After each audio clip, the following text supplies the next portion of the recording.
Në një moment krejt të papritun, shtëpia u mbush me shurmë, të qeshura dhe reagime të forta. Bia, me humor të lartë dhe plot vetbesim, ju afrua Arditit pa paralajmërim. Atmosfera ishte e çliret, por askush nuk e mendonte se çfarë do të ndodhte pas pak sekondash. Ajo filloi me i bat erg përballë tij, krejt pa komplekse, tuaj e shndërru situatën në një skenë që menjëherë tërhoqi vëmendjen e krejt banorëve. Arditi mbeti për një çast i shtangur, mes habis dhe të qeshurës, ndërsa Bia vazhdonte me energji, sikur donte me tregu se ishte në qendër të vëmendjes dhe e dinte mirë këtë gjë. Pastaj, pa e zgjat shumë, ajo ju afrua edhe më tepër dhe e puthi. Me një buzëqeshje provokuese, i tha, ti je djali më i bukur i shtëpisë. Kjo fjalë ndezi edhe më shumë reagimet përreth.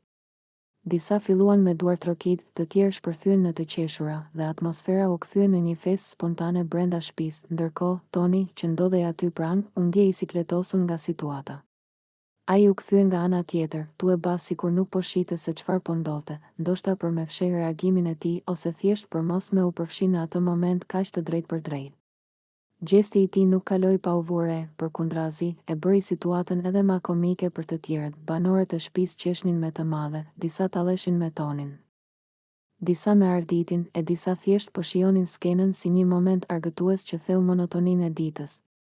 Zërat u përzien, batutat fluturonin nga njëna anë në tjetrën, dhe për disa minuta shtëpia u mbush me një energji të rrallë, ku gjithçka dukej e lehtë dhe pa pasoja. Në fund, edhe pse momenti kaloi shpejt, ai la pas një gjurmë.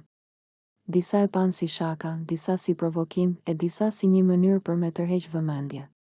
Por ajo që mbeti e qartë ishte se një veprim i vetëm i Bias mjaftoi me ndez atmosferën në krejt shtëpinë dhe me u bë temë diskutimi për orë të tana mes banorëve, që ende qeshnin sa herë që e kujtonin atë skenë.